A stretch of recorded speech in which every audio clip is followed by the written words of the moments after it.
What's going on, guys? Yeah, so I mean, honestly, what is there to talk about besides the same story, same song and dance every single year? It happens again and again and again. Let teams hang around, beat themselves. This is inexcusable. Inexcusable loss. It's most frustrated I've been in a long time because how? Just how? That's all I have to say is how. You know, it's but it's one of those things where it's just like you literally go through this year after year, and the one thing that you need to do in that moment is ball security. The one thing you need to do is have some ball security, and he fumbles. And he fumbles. You let them hang around that long by making mistakes, dropping the ball, dropping passes, bad snaps. Again, Nebraska beat themselves, execution issues by themselves. So this QB sucks. Ralph, you are an idiot. You are dumb if you blame this on the quarterback. You're an idiot. Seriously, you're dumb. Seriously, I'm not even playing with you. You're an idiot if you think that. So I'm gonna let people hop in here. Yeah, I mean, we can talk a little bit about football, but mostly I want this to be kind of a therapy session for us all. So let me know my audio is. We're feeling good out there. I got BA Coach's show coming on in just a little bit. Yeah, he said he'll be on probably here pretty soon. So he's going to be coming on to talk about this game a little bit, but I'm going to try to jump into your comments here. Ditch Chickens Unite. I hate losing a freaking Iowa team, even though I do too, but I mean, it's we got to be mad at ourselves. It's so frustrating. And somebody texted me and said, "How does Iowa always do this?" And I said, "No. How does Nebraska always do this? This is not Iowa's doing. This is all our doing." Let me go back and look at the total yards here. Well, at least. Well, oh no, Georgia's coming back too. I had the score on there. I was about to say at least Georgia Tech still beating Georgia. Let me just pull up the stats here so I can get more and more frustrated about this. So. Let's go look at the overall stats. Total yards, 334 to 164. 190 yards passing to 115. 22 for 33 to 8 for 15. Yards per pass, every single metric. 144 rushing. Yards per rush, 1.9 for Iowa, 3.3 for us. Penalties, we had more penalties. Go figure. Turnovers, have more turnovers. That's what the game's won and lost. Time of possession, 40-20. Now, when people talk about how does Iowa always do this, typically what Iowa does is they control time of possession and they wear you down. This was not Iowa's doing. Iowa did absolutely nothing but take the opportunities we gave them. And, of course, Caleb Johnson rattled off that one, but you put the defenses back against the wall that much. It's frustrating. And I felt like this was an opportunity, even in the close game for Nebraska at midfield, to have an opportunity to finally, okay, all will be forgiven if we can break this curse here and get into field goal range and at least make something happen. And of course, doesn't happen. Try to speak it into existence, doesn't happen. So yeah, Ralph is an idiot. So hopefully Ralph left because he's an idiot. Almost double time possession, somehow lose. Exactly, Seth. Time after time misses the open receiver. And Ralph, you're so dumb, bro. Get out of here. Nair with the drop pass, like that would have changed the entirety of the game. Iowa doesn't win the game there if that drive's extended by Nair catching that ball. 100%, not even close. That would have put the ball on the other side of the field, of course, and would have took some more time off the clock, and then they wouldn't have had the opportunity there at the end, regardless to have that much time. But Nair has been really bad with his hands lately. And I don't know what changed. Nair was having a great start to the season, but now he just can't seem to reel in the easiest of throws. It doesn't make sense to me. Jamal Banks, credit to Jamal Banks, snagging some catches as he's getting held the entire time, brought down to the field by his jock strap with no PI called. That also would have helped. We get that 15 yards there. He ended up coming down with it, but still, every yard matters. IGC. Why is IGC calling a fair catch with 20 yards of space? you get room, you get a little extra room. Every yard matters in that situation, right? Yards are more important than time there because we had time, 2 timeouts, but fair catch every single time. That I don't understand either. Take what yards you can get. There's nobody near him. He should be able to field that and run with it. Ed Foley needs to be on the first bus out. I mean, honestly, leave him in Iowa for all I care. Exactly, Seth. Just let these idiots just talk to themselves. Rhule could have just run and got a few yards. He's standing like a statue. I'm not putting any of this on Rhule at all. 5 first downs. Yeah, and it was kind of I felt like when they were talking about, they've only had 4 first downs this game. I'm like, okay, there we go. Now they're going to talk. They're going to jinx it. And I honestly felt like last year with the interception at midfield, that was, of course, bad quarterback play and all that stuff. But this instance, I felt a little bit better about it. I was like, I think we can at least get this game to OT and pressure from the backside. I mean, his blind side was really just ripped apart. Our line had pretty good protection for the most part of the days. We had a couple breakdowns on the left side, but you got to protect your quarterback in that situation. You cannot let him get hit from the blind side. You cannot. So that's what happens with a freshman quarterback. That's what a lot of people are forgetting. And this is not on Rhule. So I hate being a Nebraska fan. It sucks sometimes. I'm not going to lie. It sucks sometimes. What's going on, Jackson? Appreciate you hopping in here for the therapy session. We'll be better next year. Absolutely. All right, there's B8. What's going on, B8? Hey, what's up, man? Well, didn't break the curse like we talked about. No, we did not. Yeah, sorry, I grabbed something to eat real quick before I. You're fine. I was like, if you cancel on me, I totally understand. Because part of me didn't even want to hop on here and do this, but I got to do it. I got to do it for the people. Yeah, no, I hear you, man. I hear all of that. But we have this guy Ralph in here who says the QB sucks. So we have one idiot in here that's blaming Rhule. Oh boy, right? Blaming Rhule for this somehow. It's not special teams' fault. It's not the drops, of Isaiah Nair's fault. None of that. It's right. Rhule's fault because the one thing people can do, the laziest argument is point to the quarterback. Point to the quarterback. You can't let your quarterback get hit from the blind side right there. You cannot. He has to be in a position to make this throw because he's trying to make a play. You have to protect him in that situation. At the very least, you have to push that guy as far back in the pocket and give him an opportunity to step out of the pocket and just run right into the back of him. And honestly, I thought the call on the field was him down by contact. I know that's what I thought the call on the field was. But then they come back and they say the call on the field was a fumble with a recovery. Yeah, and I know. That made no sense to me. So, and that's like if we could have got a different camera angle, it seemed like Rhule almost had the ball back when he hit the ground, and then he reached under him and got it out the last second. But of course, the commentary team, they're like, "Oh yeah, obvious, clear and obvious from the first." Dude. From when it happened on the field, bro, even though nobody knew it happened. Probably a good thing you left. I started screaming at Colt McCoy to shut the F up. Oh yeah, my wife had to deal with me out there. My dogs were scared because they're always scared when I watch the game. They get nervous anyway. So I'm gonna get some comments here.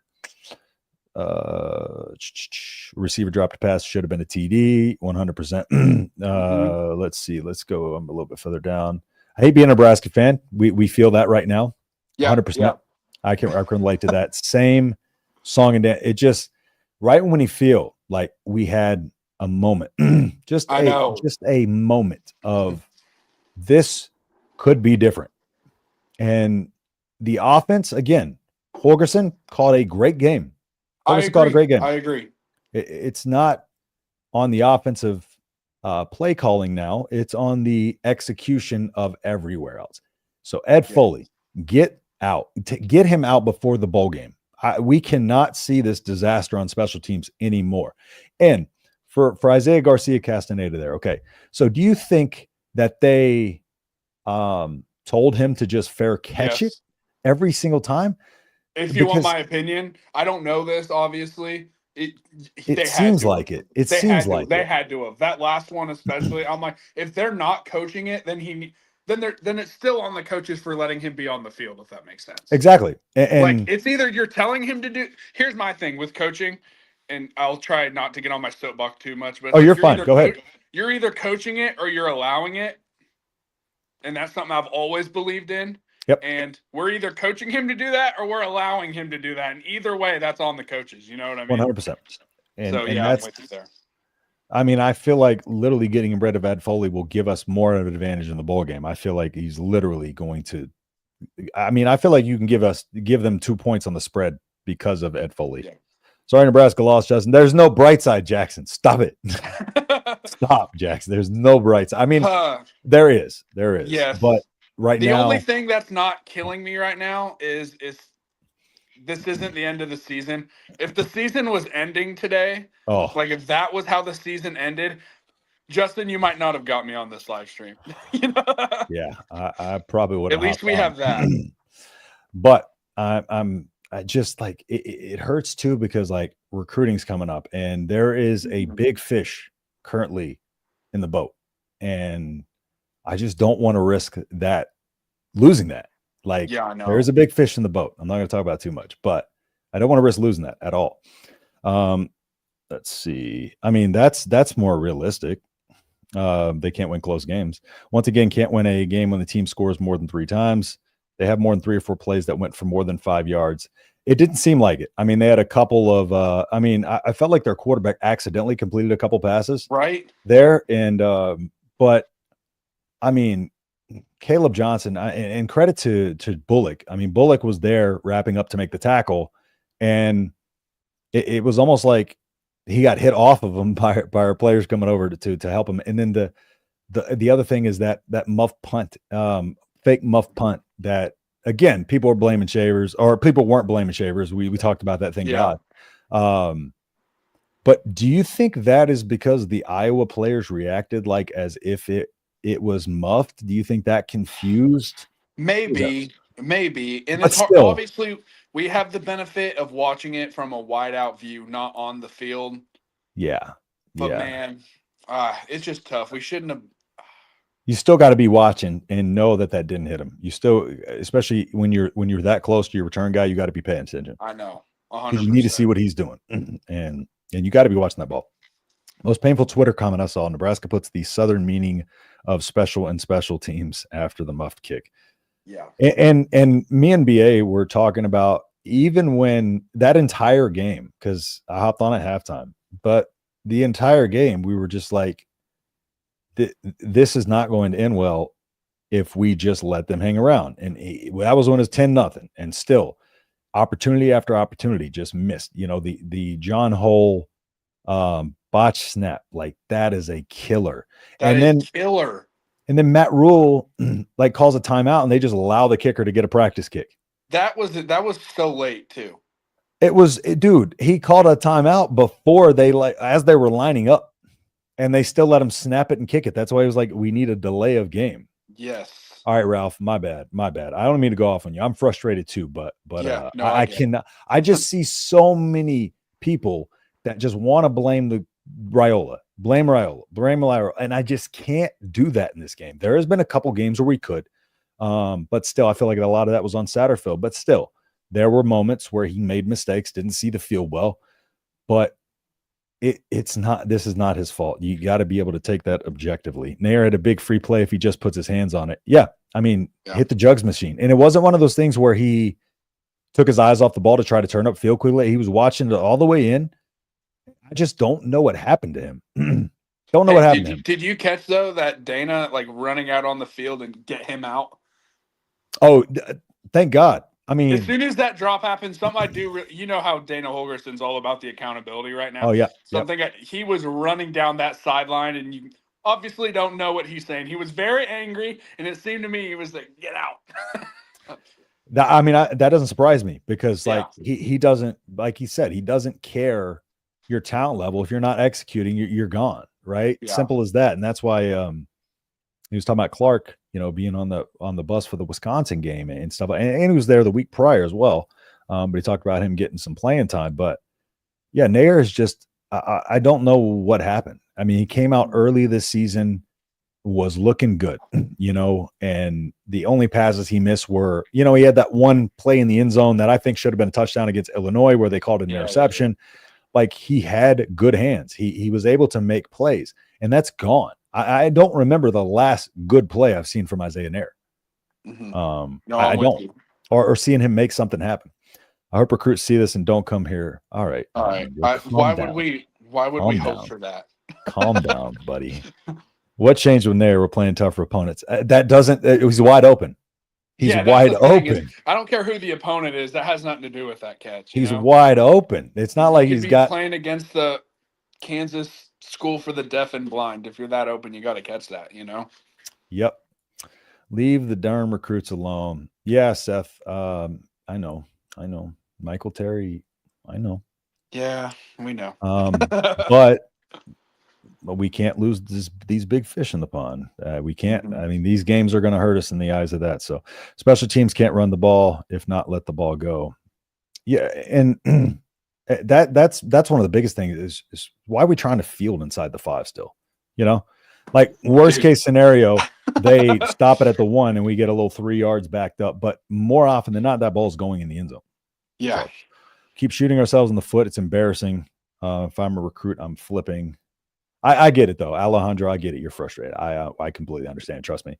Left tackle sucks. I wouldn't be so sure about that, guys. Yeah, I wouldn't be so sure about that. But again, things happen quickly in recruiting. But just wait. Just wait. What kind of special weirdo would tell recruits not to come? Dion, yeah. But I understand. He's frustrated. Left tackle is a backup, I think. That was Mazuka. He was actually supposed to be our starter. And they had Gatula in there a few times too. Yeah. He also struggled a bit. So yeah, Gatula had kind of come into his own, for a little bit there. Mazuka, they should have been playing him more this entire season. That whole thing happened with him and the coaching staff. And honestly, I don't think the coaching staff, just knowing what happened behind the scenes, the coaching staff did not handle that well.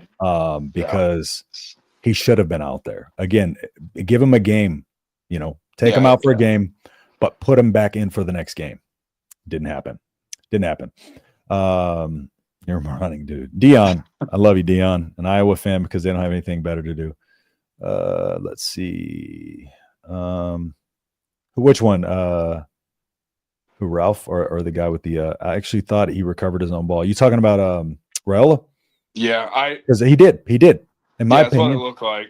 And because that ball was taken away from him under the pot. But that's why I was like, how did the call on the field get changed? I know. When it was that's originally what I can't understand. Down by contact. I just don't understand how we're not good. They never came out and said, they literally announced it over the thing and over the commentary, call on the field, down by contact. Yeah. So I was like, okay, maybe this will stand because they were looking at it a while. Isaac. Our problem at the end of games like this, we're too worried about winning the game instead of just playing football and doing the small things correct. You can see it. Yeah, it's simple. We tighten up. And, you execute well when you feel like you got time. But this team just locks up and thinks way too much in these situations because they're afraid of this happening again and again. It's this fear of failure that they constantly have, which is crazy because what did Scott Frost always say? No fear of failure. And he instilled fear of failure in his team. It's like he did the opposite of what he was trying to push. And he's left that lasting impact on this team. And right now, that's the issue. They get tight, they get locked up, and it's the same old same. Crazy. Good game, though, guys. Yeah, good game, Isaac. Still can't believe a 4-string pulled that off. Neither can I, trust me. Yeah. Team is killing our chances of getting recruits a la Sanders. David Sanders is pretty much a lock to Ohio State at this point, in my opinion. Yeah. That's what I've been hearing. So Iowa played awful. No way they should have won. Exactly. YouTube sucks. That's what gets me. His YouTube handle is YouTube sucks. That is funny. I love that. Yeah, no, actually, Nebraska, like I retweeted that one tweet. You probably saw it. Can't remember which page it was, but literally said, Iowa just waits for Nebraska to beat themselves and then they take, and that's the most true thing I've ever seen. Iowa does absolutely nothing. Exactly. But Nebraska's going to Nebraska. I told my wife right before that fumble, I said, all we have to do is not turn the ball over. Right. And the next play, we turn the ball over. I might make a humiliation compilation of me watching the end of that game. I might compile that together. It might do well. Just for the views. Might get some engagements for sure. I've thought about that. I should have filmed a lot of my reactions to these games because it would have got some views. I was baffled by all the first down run plays. I was onto it by the second half. I understand, though, because you got to keep going to it. Iowa averaged 1.9 yards per carry throughout the game for the entirety of the game, and they kept going back to it as well. You just got to keep going back to it because you got to keep them honest, right? And it's one of those things where it's like, in hindsight, none of them broke. We really weren't doing a good job of letting our, running back like Emmett last week, like I said, get to the second level. And this week we didn't do that. We didn't allow him to get to the second level so he could operate.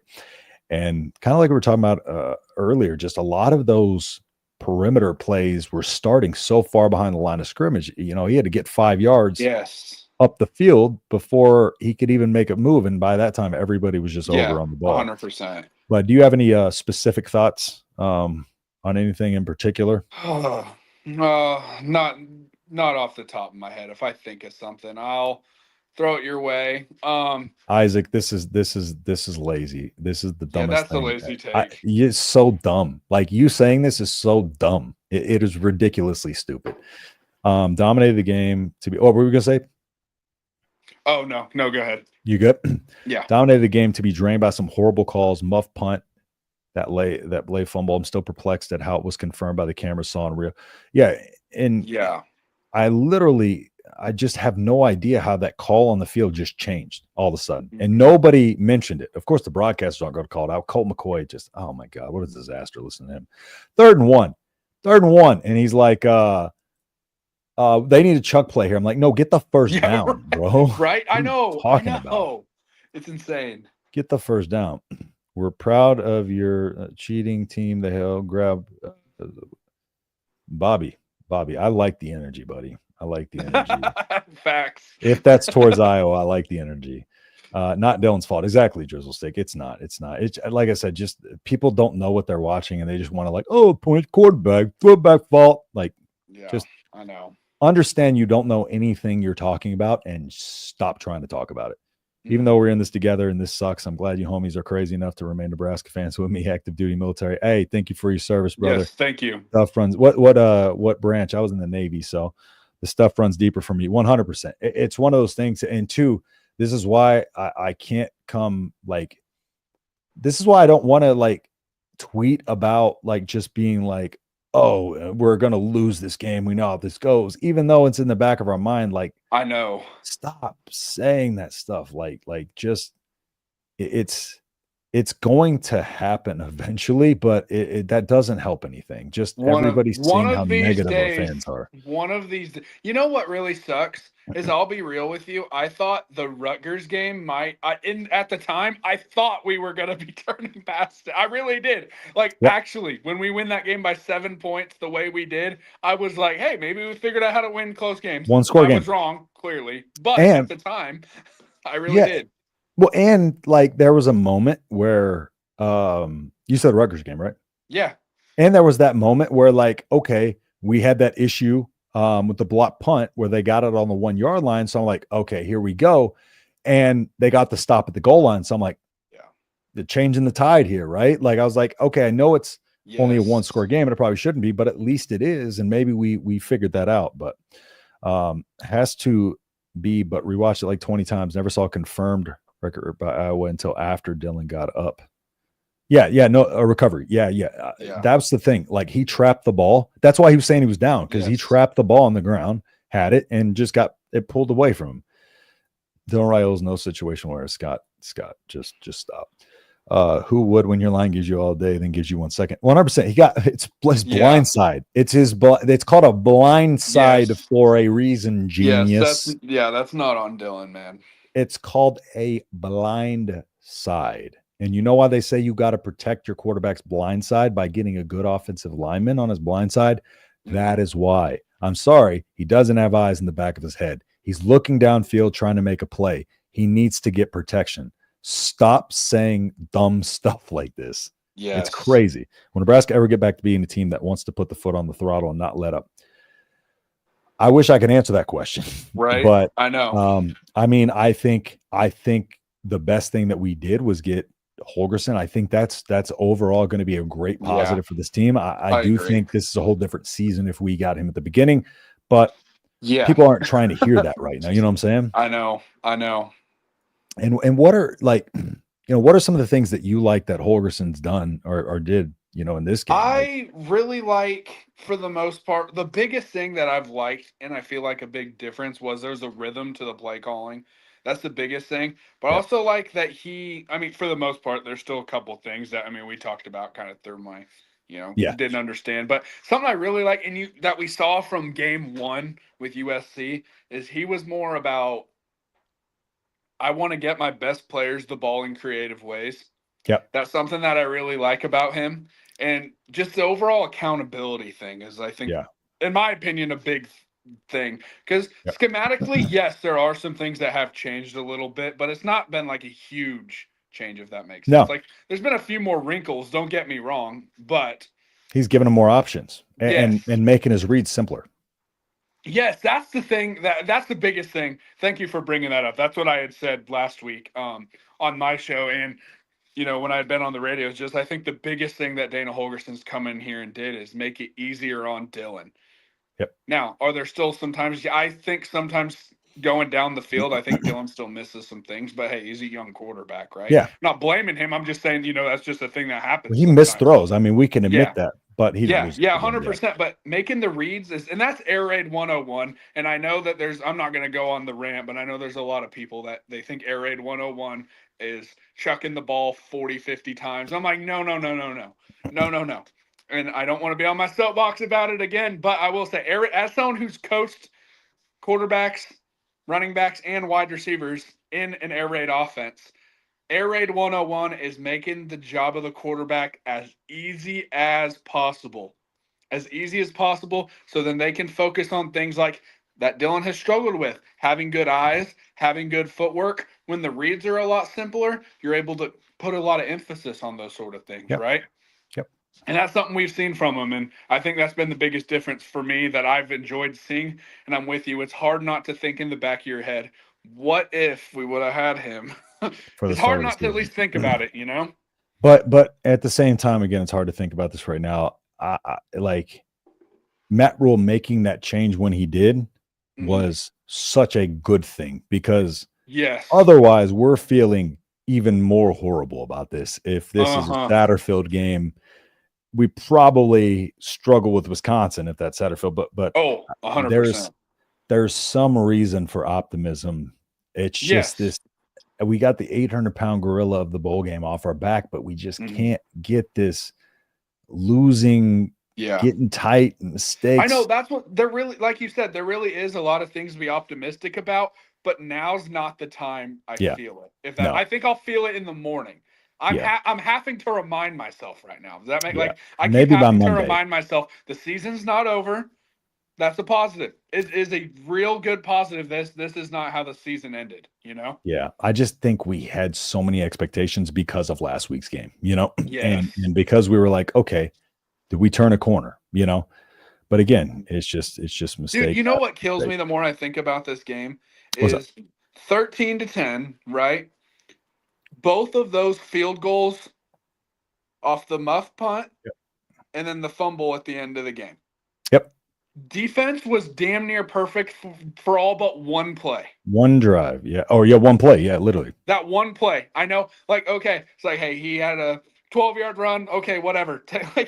One play. They were damn near perfect that entire game except for one play.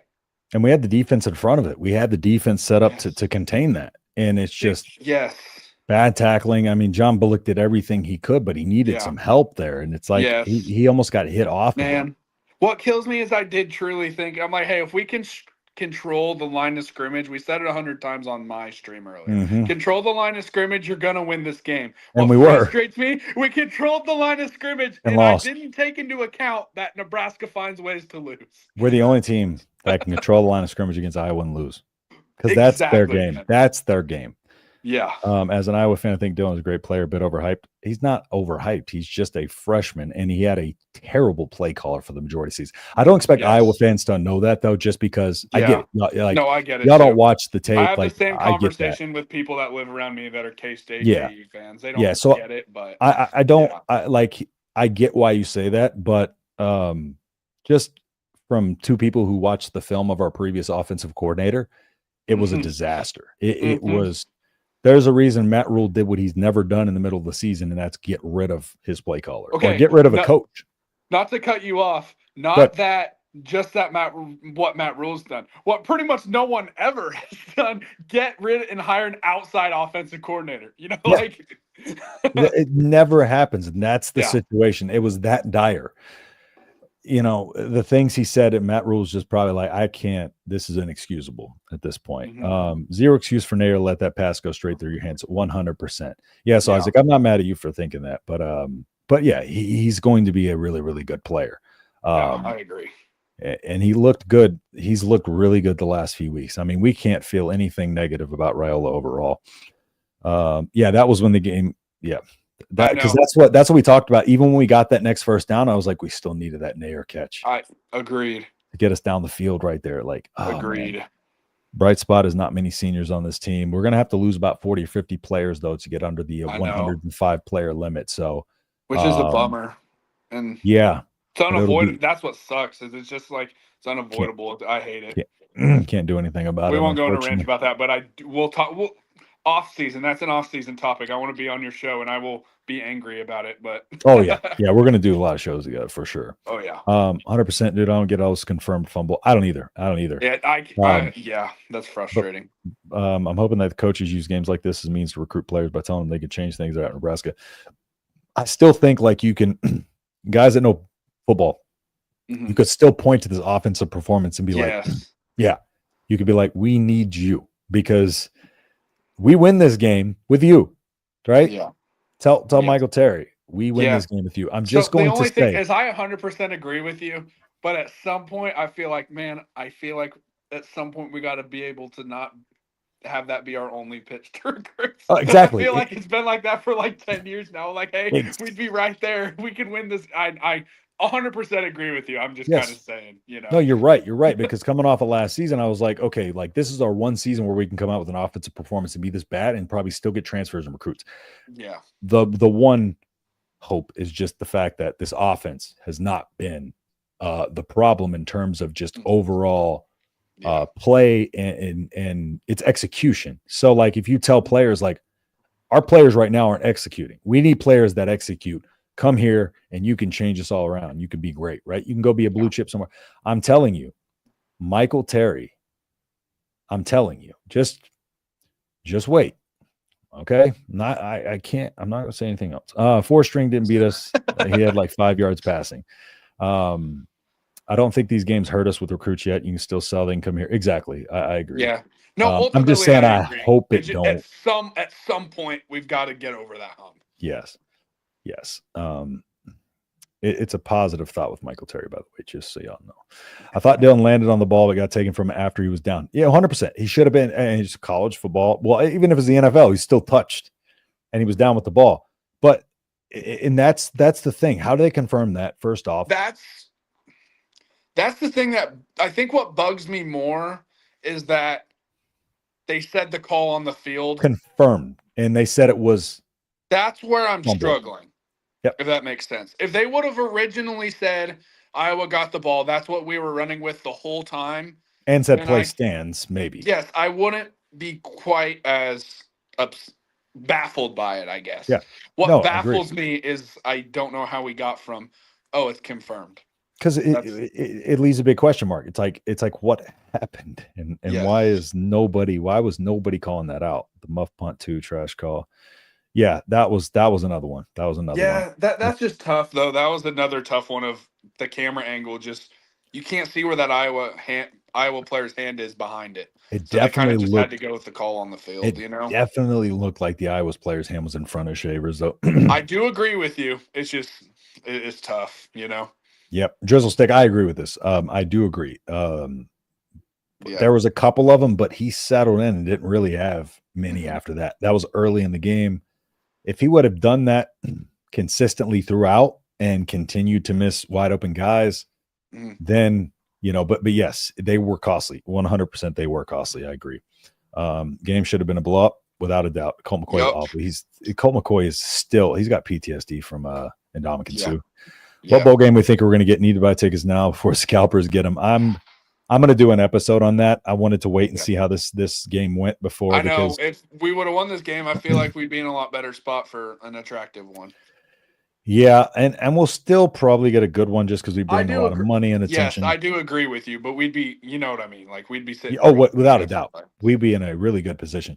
But that's why I wasn't trying to talk about it last week, because I'm just like, this game still, it's all going to come down to this game. So talking about it last week really doesn't do much for us. But you know, last week it was looking like potentially Arizona or Nashville.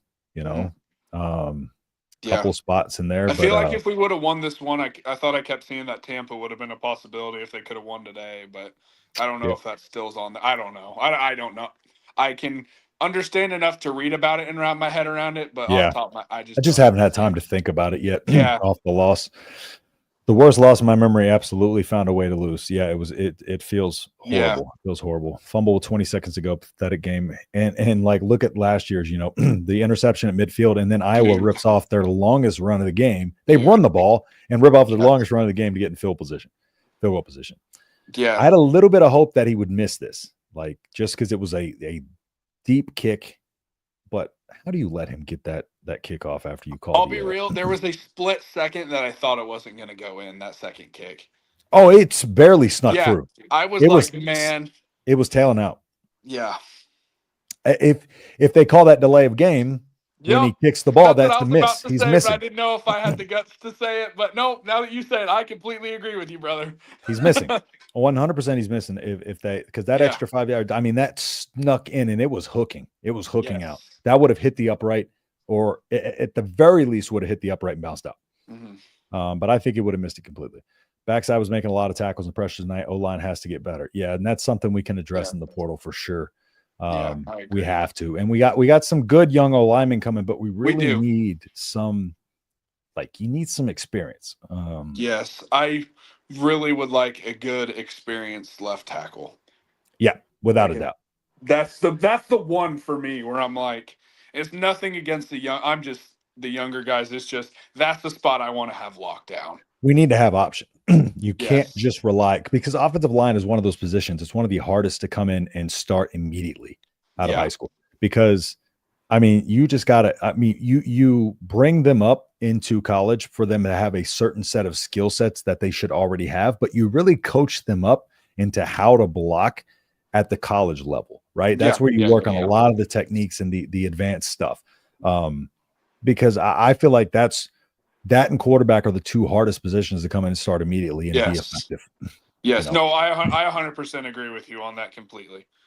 So got to protect the blind side because of that movie with Sandra Bullock. We need Michael Orr in there. Right. Let's hope he stays. I think he will. Who, Rhule? He's not going anywhere. Rhule or maybe he's talking about Dana. Dana? I don't think he's going anywhere. I don't think he is either, but there might have been an understanding that we're going to bring you in and have you for the rest of the season or next season as well. But because it was supposed to come on. I understand why he's not going to just say that when he's asked. Oh, yeah. Yeah. He's getting paid by U of H too, but we should still pay him a lot of money. I agree. Air Force Special Warfare recruiter, now medical doc recruiter in Orange County, California. Hey, appreciate you, man. Again, thank you for your service. Awesome. Yes, thank you.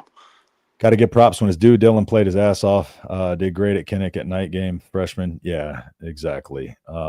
That's the biggest question is why can't Iowa ever get a quarterback? I don't understand that. That is, I'll be like, if Iowa just had makes no sense. Average quarterback, they'd be insane. I feel like I don't understand because even off of 10 wins, it's like they still don't. It's like they don't try. It's like they feel comfortable. Just we're good with a mediocre quarterback because we're just going to trust what we do. But if you just get a quarterback, they would be so hard to beat. Yeah. And for those in here, if you don't mind dropping a like, it really, really helps me out. I appreciate all you being in here for our therapy session. So drop a like on the stream. Like I said, it really helps me out. I have memberships available. I got about 7 members right now, kind of fired them up last week. So I'm going to be doing a lot of stuff for my 2nd and 3rd tier. First tier, you're going to get special emojis and stuff like that. A little bit of extra content. In the 2nd and 3rd tier, I'm going to be doing I'm going to be doing on the main channel as well, film reviews for recruits. But I'm going to be doing more of them on for the members as well. So if you want to do a membership, I'm going to have them flashing at the bottom of the screen just in case. Like I said, even so much as a view or a like helps. So do not feel obligated. I appreciate everybody for all your contributions, but I'll drop them back down there. And I hope y'all like my names: the Black Shirt Brigade, Big Red Loyalists, and the 5-Star Corn Connoisseurs. Yeah, I dig it. I dig it. I like it. I like it. All right. He can't stand in the pocket like a statue. What's he supposed to do there? You got 20 seconds. Right? You got 20 seconds, man. Like he doesn't have time to be moving around in the pocket, running around the pocket. And he didn't even have time to do that. He got hit from his blind side. Like, yeah, he didn't know it was coming. Where's he supposed to run to? Would like to see Dana run the ball, because right there, if he escapes the pocket left, well, then he's putting his left tackle in a tough situation. Yes, because 100%. He's trying to contain. He's trying to contain and give him time in the pocket. You're going to run right into that. The flow of the offense is way better. I see what he's trying to do. 100%. It's just simply taking what the defense gives. And he talked about it last week. He condensed the play sheet. He does not too much. Condensed the play sheet and added a little bit of his own wrinkles in there. Simple as that. And he said there was just too much complicated stuff. And we weren't executing. We're staying home. Iowa beats us by 3 at our worst we've ever been. Congrats, but I always tell them it's always better to be a bad bin. I think he means has been. Oh, has been. Sorry. I think. I was be a has been than it never was. 100%. I agree. Yeah. Let Iowa have their moment. We all know what will happen in the future. I'm all for offensive criticism and special teams miscues, but if anyone wants to talk trash on my boy Holgorsen, I agree, Christian. No, I agree with you on that, brother. I'm with you on that. We're throwing hands. We're scrapping. Question about the 105 limit being able to give scholarships. Yes. No more. Yeah. That kills the walk-ons. 100%. Yeah. And that's again, the worst part about it. Few months away conversation, but I'm pissed.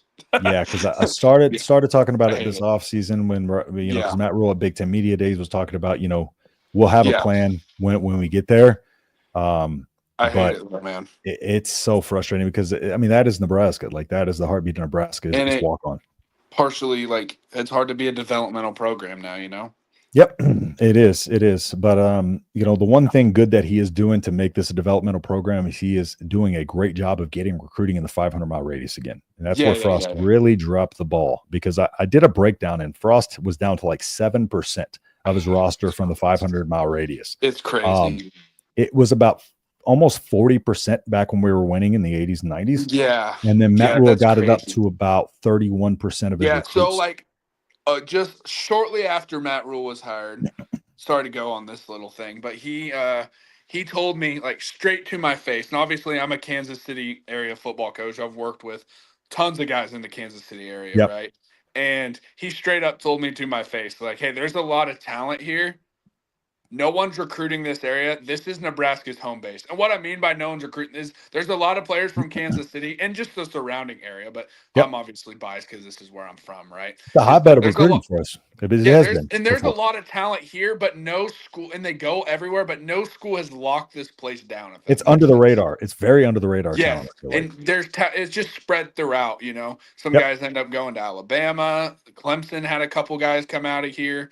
KU and K-State, for some reason, they don't really like to recruit this area a ton for some reason.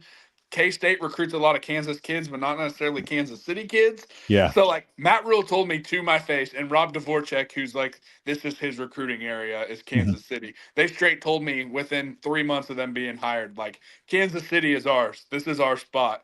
And, again, just a 500, mile radius thing. Like, they're locking it down, man. The benefits of that 500-mile radius are just that, like, if something happens, let's say, you have the players that have to go because of family emergencies, or just the players that get homesick and want to be closer to home. Yeah. Or like that's where they tend to stay the most. Like, your percentages increase tremendously of having those guys stay with your program. Yes. Those And are the it's so guys. much easier to have relationships with the coaches in the area. And if you think that doesn't make a difference, I can tell you firsthand it's wrong. Yep. It makes a huge difference because even if it's not the biggest thing in the world, it's easy to be when a kid comes to you and say, "Hey, what do you think about this coaching staff?" You say, "I've sent 4 kids there and they've been great to them." That makes a difference. It does. Yeah, 100%. And that in Texas, getting back into Texas has been huge as well. But yeah, oh yeah. I mean, if we look back on some of the teams that we've had and the players from Kansas City and the fact that we just lost that completely, because that used to be a place we recruited to a lot. I wish the call would have been run the clock out. Yeah, in hindsight, me too. At the time, I was like, let's just go win this. Let's just go try to win this, because I was in a situation where I just thought, like, we'll at least take this to overtime. I try to have a positive mindset. I try my best to have a positive mindset every time, because I'm never going to rag on this team. I'm never going to talk like, oh, here we go, we're going to lose. After the game, I'll be like, that sucked. We had no business losing that game, and I'll be mad at them. But before that, I don't want to just say, oh, well, here we go. We're going to lose this now. We were talking about how we didn't feel great about it, but but we were still like, maybe we can break the curse. I'll be forgiven here. Yes. On that last drive, I literally was screaming in my living room by myself. This is where we break the curse. 100%. I thought when we got that stop, I was like, here we go, baby. Like the stream, y'all. I appreciate it, Christian. Yeah, if y'all don't mind liking the stream, really, really helps me out. I appreciate y'all so much. And thank you, Christian.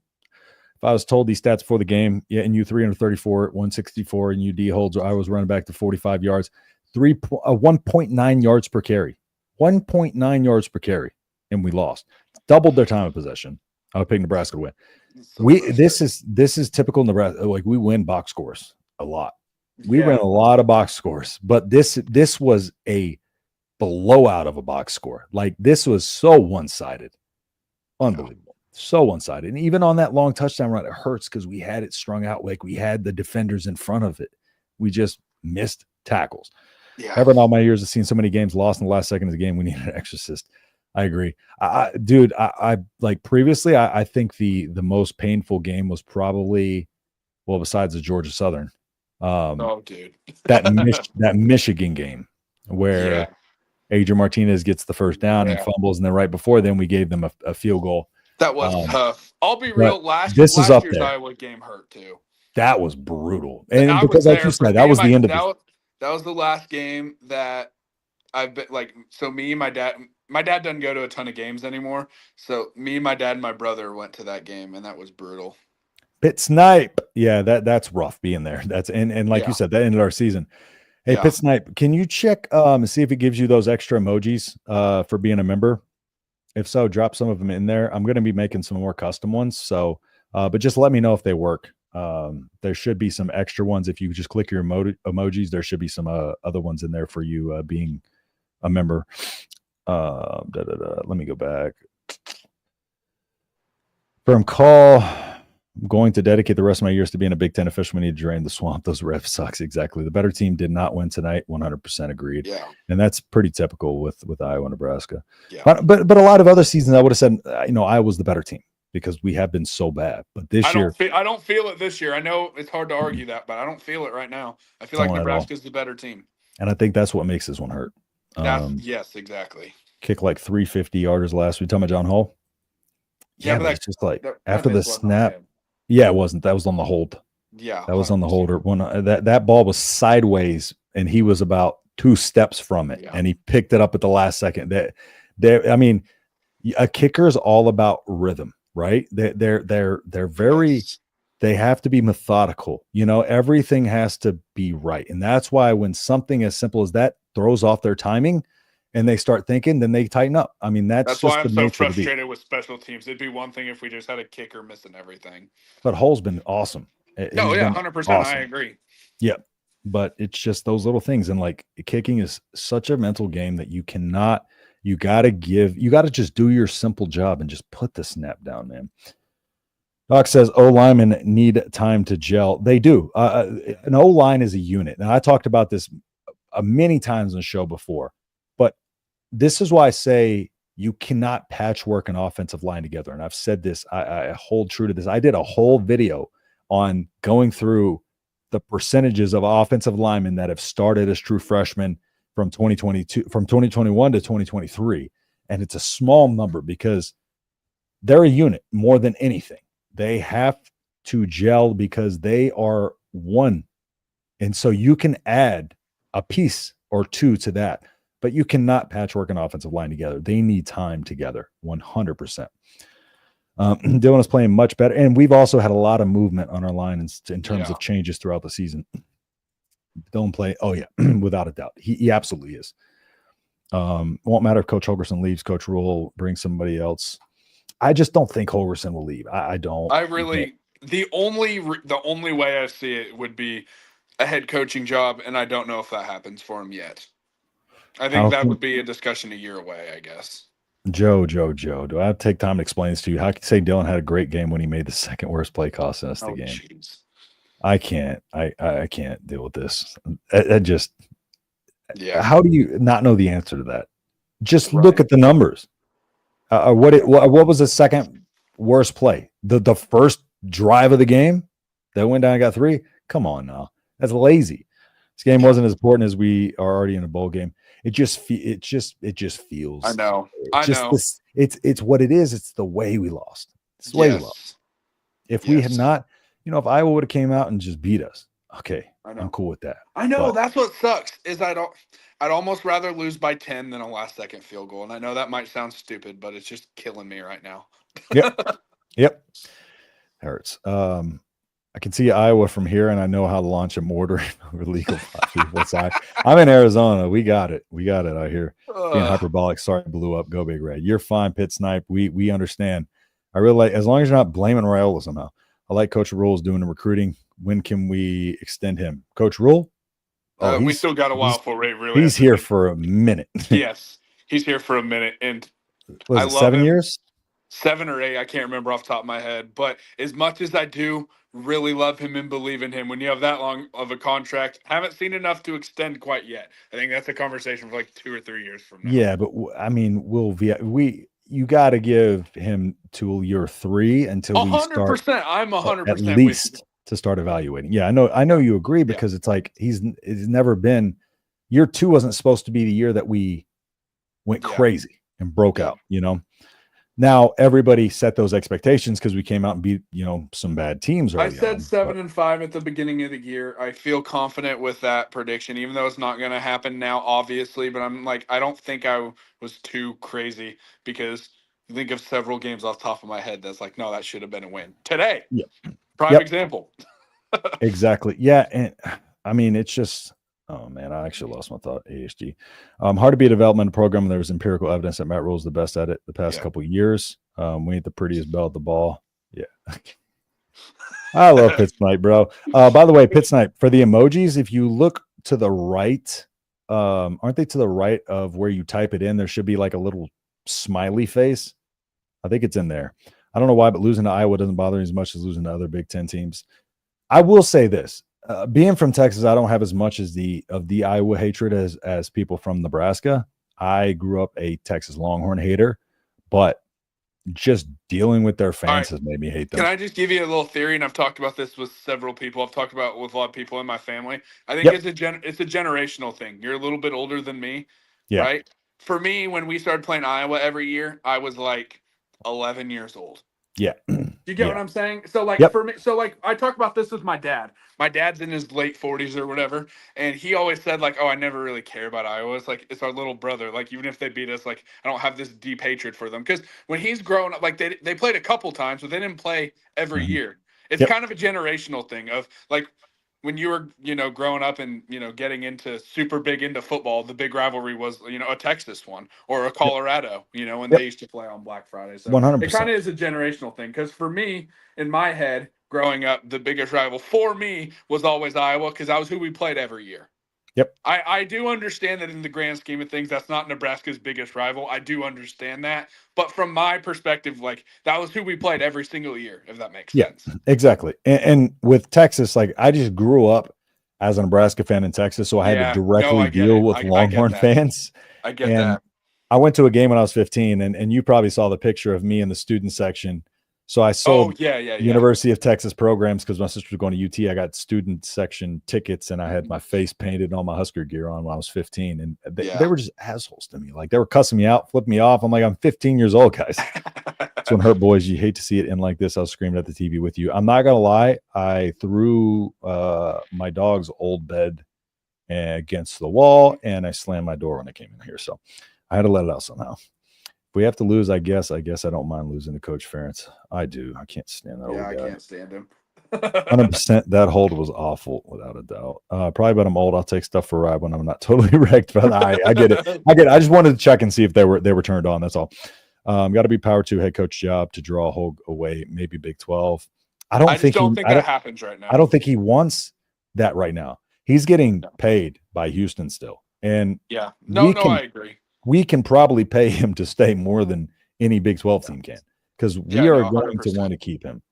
Yeah. But this could be a situation where, we get to pay him a little bit less right now until Houston, is done paying him and all that stuff. So, whoops. I'm so old. Oklahoma 1, Colorado 2, Texas. Yeah, or Oklahoma 1. Yeah, so the Oklahoma rivalry seems like a respect rivalry to me, though. I've always kind of had like a mutual respect type of deal with Oklahoma and a hatred for Colorado and Texas for sure. Yeah, but rivalry wise, that's I would probably say for me it would be now Colorado, Texas, Oklahoma, but back then Texas 2, Texas 3, Texas. I saw a documentary today about Lawrence Phillips. Where'd you see that? I'm interested. Yeah, I was gonna say, comment where that is because I'm interested. There you go, brother. Those are showing up in the actual chat. They might be slow in the uptake tonight. There you go, brother. Let me see. Ferentz is the most overhyped coach in the country. Really is. It still baffles my mind how they don't have the ability, how he doesn't have the ability or just think to recruit a quarterback. I don't get it. Yes. Huskers totally outplayed Iowa. Tough one. Mark, you know it all too well. Appreciate you hopping in here, Mark, but you know all too well, man. It's the same song and dance every week. And again, like I said, my buddy Sonny texted me. He's just like, how does Iowa always do this? I was like, Iowa did nothing. How does Nebraska always do this? I know. Can I tell you what sucks? I got so many of the exact same texts that I got this on Black Friday last year. Some of them were the same people saying, I don't know how you do this as a Nebraska fan. Every time I watch them, this happens. It's like, no, it's not just when you watch them. It's all the time. Yep. Also, I do want to point out, Mark Rogers has a book that he has released, and it is in the description of every video. So I really, if y'all want to check that out, it's awesome. I mean, Mark knows college football like the back of his hand. This dude can jump on a stream and talk for 24 hours about college football and not, he knows everything. He's like an almanac for encyclopedia for college football. I'll definitely have to check that out. So if y'all want to go check that out, it's in the community tab. It's in the description of every video. So y'all be sure to go check that out. Also, there's an Ole Miss channel that we just started up as well. So if anybody's interested in that, go check that out. If you have any friends that are Ole Miss fans, tell them to go subscribe over there. So the thing for me about Iowa is their fans, they act like they know football, but they don't. And when Iowa beats us by 3 at our worst stretch in the program history, they're just going to sit here and say, oh, well, we won. Yeah. But it's so I'm staying off Twitter for that reason. In the offseason, does Satterfield get a reworked contract with less pay? He better, because he's top 10 paid offense coordinator. I think his contract's expiring anyway. I could be wrong. I hope so. I hope so. No worries. We'll get Iowa next year. I'm tired of saying that. Dude, I know. Drives me nuts. Where is Malachi Coleman going? It's hard to say, but it's hard to tell. This is a tough year. Michigan. He was visiting Colorado before, but I don't know if he wants to go there. I feel like this is a tough year with to be in the portal with roster limits. There's just going to be a lot in there, Georgia and Georgia Tech are going to I have this game on my TV. That's why if you see me looking past my camera here, because, it's going to 6 right now. Oof. Laugh at this. Thanksgiving weekend, I thought you were telling me that I need to be more emotive by utilizing your emojis. Oh, I love this guy. He's awesome. No, there's actually a section of emojis that are like, I believe it's the Black Shirts logo, and there's a few others that members get access to. So that's funny. Why didn't Coach Rhule get Malachi Coleman? I just don't think that I don't think it was a good fit. I agree. That's what it seemed to be. It wasn't a good fit, and I have nothing bad to say about Malachi. I think he's going to go on to be a really good player. I just don't think it was the right fit for him here. And yeah, I agree. After a while, if you don't get on the field, there's something wrong there. I don't think it is a lack of talent by Malachi. I just think sometimes it's just not in the cards. Sometimes not a good fit. Yeah. That was that you, Mark. Yeah, that was Mark Reed, brother Dunn. All right, appreciate that, man. Thank you so much for doing that. Yeah, I still got to order a couple of those books, and also, just for what it's worth, there's going to be a Voice College Football recruiting channel coming up, and I'm going to be the film guy for that as well. So I did a couple film reviews for the Illinois, my buddy Locked On Illini channel, and his dad responded to it, and Grant Bierman, and now he's going on the show. I did the last one I did for the Illinois channel. Their defensive coordinator shared it, so it's something I love doing. I love watching film. You're really good at those. Appreciate it, man. You too. Like your film watching is great. So if y'all use on the Generation Red podcast, he does a little film breakdown there too, and BA Coach's show always does it there as well. So go check out his channel as well. Like the video. Thank you, Rich. Appreciate you. Please like the video before we head off. Mark Rogers is the GOAT. He is. He absolutely is. I credit Mark Rogers for giving me an opportunity on this channel and letting me run with it. So yeah. What high school did you guys go to? Millard West. You won't know. I grew up I moved from Omaha, and then I lived in a real small town in Nebraska, and now I grew up in a super tiny town in Kansas, just south of Kansas City. So here's where I grew up. I grew up in a town called Sour Lake, and I lived on a farm to market road because we still have those in Texas. FM 421. I lived in FM 421, and I went to school at this place called Hardin Jefferson, which was named after two counties that are around. And there's about, I think the population's up to about 1,200 people now. So, hey, there you go. Pretty small place. We're growing. Yeah. Sour Lake. I get a weird look when I'm at my email sourlaketexan@gmail.com. I get a weird look every time I say that. Happy Thanksgiving. I appreciate you, NCAA playoff. Thank you so much. What'd you do in the Navy? I was Master at Arms. My recruiter lied to me. I went. He told me because I wanted to do SWCC and Surface Warfare Combatant Crewman, because I didn't want to do Hell Week. I just wanted to go SWCC, just because I have real bad issues. I was dropped in a pool when I was little. My mom pulled me up by my legs. I was a toddler. My mom pulled me up by my legs. She had to drop me back in the pool. They had to jump in and get me. So always been a little bit weird about water. So Hell Week, there's a lot of water stuff where they're trying to like water. I just can't do that stuff. So I want to go Surface Warfare Combatant Crewman. They said I could cross rate after 2 years. So I went as Master at Arms. My recruiters were trying to get me in. 2 years later, I did my pre-SEAL test. I sent it up, and turns out they were overmanned the 800 divisions, which were the special warfare divisions, and they were pushing those guys through and weren't accepting fleet returnees from my year group or the year before my year group on, because we were a little bit, a couple years in the fleet, and these guys were brand new, and they had to rotate these 800 divisions through. So that sucks. And that's when I decided to get out. I was like, I'm not re-enlisted. That was the only thing I wanted to do. This coach. Yeah, I can't see him on here, but hopefully I can see him on y'all's end. Let me know if in the chat y'all can see. We can test it out Tuesday night too. Yeah, for sure. Hey, bro, you should have been SWCC, but I appreciate your service. Thank you so much, Rich. I appreciate you a ton, man. Awesome. If you're going to give some Mark books away, I love this guy. Oh, I love this night, bro. He's awesome. Got to drop off. The wife's yelling at me. Thanks for everything you do. I appreciate you, Drizzle Stick, and thank you all for coming in here. We're about a little bit over the hour mark, but I do want to tell you some stuff I got coming up. So again, membership tiers for the Black Shirt Brigade and up. I'm going to have a lot of film reviews coming on recruits and other stuff and other special content for members only. Also, some of that stuff's going to be in the main channel as well, but there's going to be a lot of stuff over there as well. So if y'all want to become a member, really, really helps me out. But again, so much as a like, a view, all of it helps me out. So anything is appreciated. So, okay, nerves are settled down. Love the show. See you next time. Hey, appreciate it, Ralph. Sorry for jumping on you. I mean, we're all emotional in the beginning. Sorry, bud. BA, do you want to tell people where they can find you? Yes. If you go to the BA Coaches Show on YouTube, we drop episodes. It's been shoot for Mondays. The episodes usually come out Tuesday. We do film breakdowns and just kind of give overall thoughts on the game. So if you go to YouTube, type in the BA Coaches Show, or hey, if you live around Omaha, check me out every Monday morning at 8 a.m. on 1620 The Zone. Used to be mornings with Sharp and Hanley. Now it's just the Gary Sharp Show. Check me out on there, and we have a good time. Absolutely. Yeah, it's great stuff over there. And me, I got salty. Yeah, I don't do that a lot on this channel. I popped off a little bit today. I don't do it a lot, but yeah. So go over there and check out BA stuff. I got my live stream, of course, every Tuesday coming up this Tuesday, 6 p.m. Central.